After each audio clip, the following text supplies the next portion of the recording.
Hey, my name is David Carton, and I'm the co-chair of the Family Law and Matrimonial Department here at Mandel-Baum-Barrett.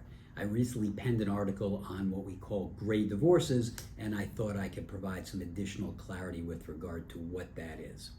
I tell clients that the color that pervades divorces the most is gray.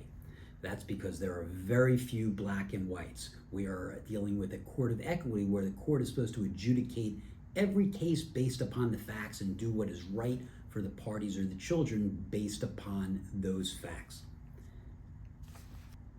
Another gray is what we call gray divorces. What is a gray divorce?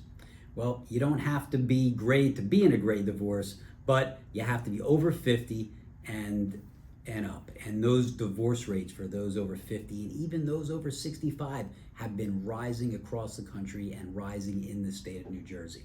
Why is that? We don't really know for sure. For many years, I have had clients say that they didn't move forward because they wanted to wait until the children were older and left for college. Certainly very reasonable.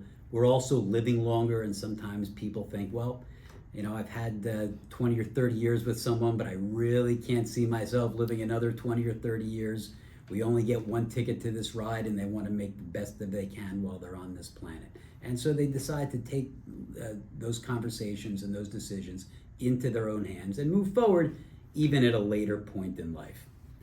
There are unique factors in every gray divorce, and that's above and beyond the unique factors that we have in normal divorces. For example, how realistic is it a party who has remained at home to raise children to go back into a job market after being out of it for 20 or 25 years at 55 years old and expect that person to earn the same money that they were earning when they left the job market, or the same money as if they had stayed in that job market for the last couple of decades?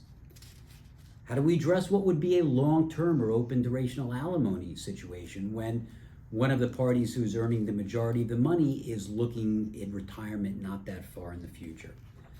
What happens to a plan for retirement if now we're funding two households when there's only the same income? And when we're going through a divorce, we're not creating more income, we're creating more expenses.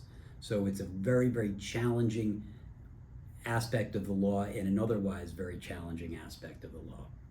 While gray divorces may have the same issues as divorces for people who aren't qualified as gray, if you will, because every case needs to be decided and resolved based upon their own facts, it's crucial to include the facts of those over the age of 50 when we're dealing with those type of divorces.